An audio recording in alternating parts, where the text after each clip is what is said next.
साथियों नमस्कार, आपकी अपनी पाठशाला दलजीत सिंह ई पाठशाला में आपका स्वागत है। साथियों, टीजीटी इंग्लिश मेवात और रेस्ट और हरियाणा के इंटरव्यू की कॉल चल रही है। अगर बात करें टीजीटी इंग्लिश मेवात की तो फाइनल इंटरव्यू उनके 10 तारीख को होंगे। उसके बाद कभी भी रिजल्ट आ सकता है। काफ़ी साथी ये डिमांड कर रहे थे कि और काफ़ी साथी क्वेरीज कर रहे थे क्या फाइनल मेरिट लिस्ट रहेगी टीजीटी इंग्लिश मेवात की, क्योंकि फाइनल इंटरव्यू कॉल आ चुकी है, फाइनल मेरिट लिस्ट जो है इंटरव्यू की आ चुकी है। उससे हम काफ़ी जो है हद तक तस्वीर साफ हो चुकी है कि किन साथियों के नंबर जो है बिल्कुल श्योर हैं और किन साथियों को संघर्ष करना पड़ेगा। मैंने भी एक छोटी सी कोशिश की है साथियों की हेल्प के लिए कि टीजीटी इंग्लिश मेवात की जो लिस्ट है वो कहाँ तक जाएगी। अगर बात करें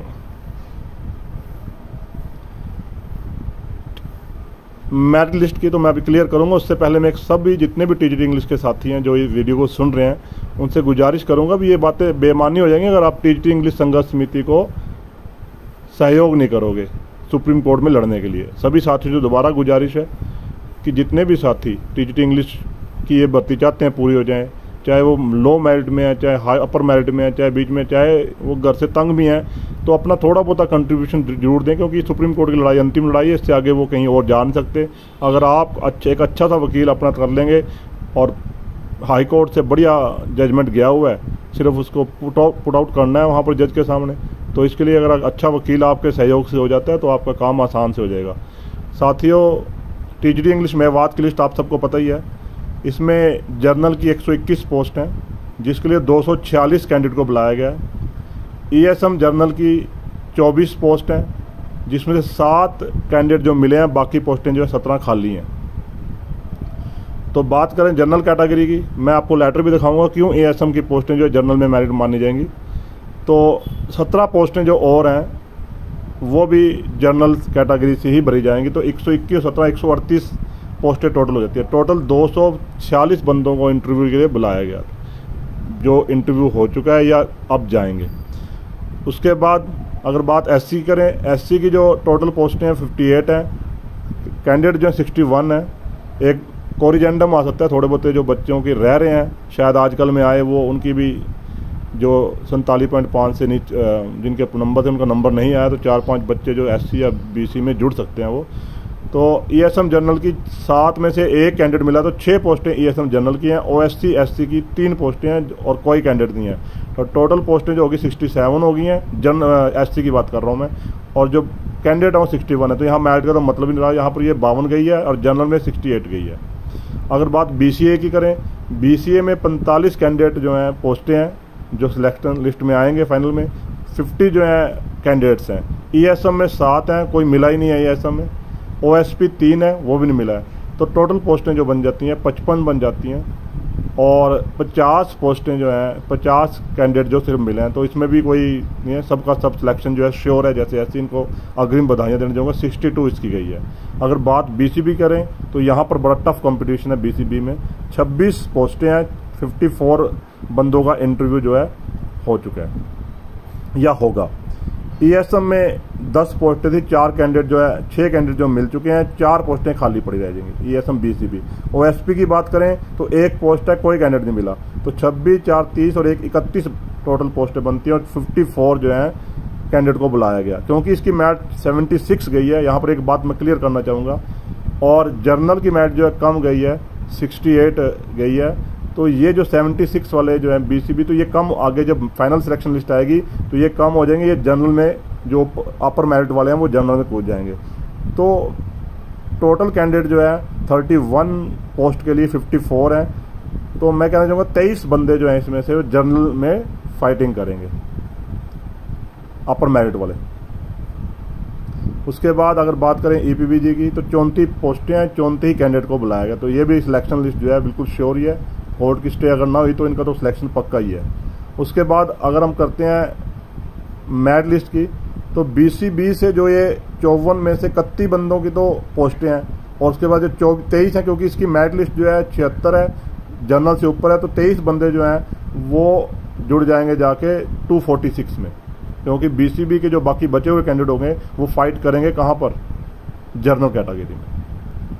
हो सकता है इंटरव्यू में कम, क्योंकि ऐसा चलता है थोड़े बहुत कैंडिडेट बीसी में बी में ही रखे जाएं, वहाँ पर भी रह सकते हैं, वो उनका रिजल्ट ना आए, या हो सकता है सभी की सिलेक्शन हो जाए, दोनों के चांसेस हो सकते हैं उसमें। तो टोटल जो टफ फाइटिंग हो गई है जनरल में 138 कैंडिडेट हो गए हैं और 246 तो जनरल के आए हैं, 23 जो हैं ये बीसीबी से भी उधर फाइटिंग करेंगे। एक बात और करूंगा, 33% हॉरिजॉन्टल जो रिजर्वेशन है महिलाओं के लिए भी है, और महिलाएं इसमें कम गई हैं। अगर पूरी सीटें नहीं भरती तो वो भी, क्योंकि सीटें खाली नहीं रह सकते, ऐसा भी लेटर आया हुआ है। और 33% जो हॉरिजॉन्टल है, तो हॉरिजॉन्टल में अगर नहीं मिलती हैं तो वो मेल्स ही भरी जाएंगी। मेल्स में काफ़ी, तो बीसीबी में जो लेडीज हैं और जनरल के जो लेडी हैं 33% उनकी अलग रिजर्वेशन बनेगी। तो जनरल और में भी कम लेडीज थी और बीसीबी में कम लेडीज, तो उनकी तो सिलेक्शन श्योर मानी जा रही है। तो सबसे पहले मैं बता दूं कि बीसीबी की मेरिट लिस्ट क्या जा सकती है, क्योंकि 76 गई है और जनरल की मेरिट कम है, तो इसमें जो है सभी का सिलेक्शन लगभग तो पक्का है। अगर इंटरव्यू में नंबर नहीं मिलते तो 94 से 96 तो जा सकती है इसकी मेल कैंडिडेट की, और 88 से 90 जो जा सकती है इसकी फीमेल कैंडिडेट की, बीसीबी की अगर बात करते हैं। इसके बाद क्योंकि कैंडिडेट जो टफ जो मुकाबला हो गया है जनरल कैटेगरी में हो गया, लेकिन फीमेल वहाँ भी फायदे मिलेंगे, वो कम है फीमेल, और 33% हॉरिजॉन्टल है उनका, तो 90 से 92 फीमेल में जा सकती है, और 96 से 98 या 100 तक भी मेल, क्योंकि इसमें एक्सपीरियंस के भी नंबर जुड़ेंगे।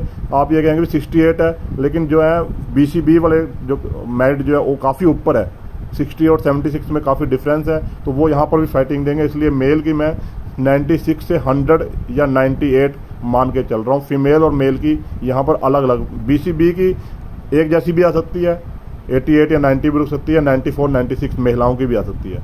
लेकिन अगर मैं बात करूँ जनरल की, उसकी दोनों की श्योर हूँ कि वहाँ पर अलग अलग मेरिट बनेगी फीमेल और मेल की। 90 से 92 फीमेल की जा सकती है और 96 से 98 जो है मेल की जा सकती है।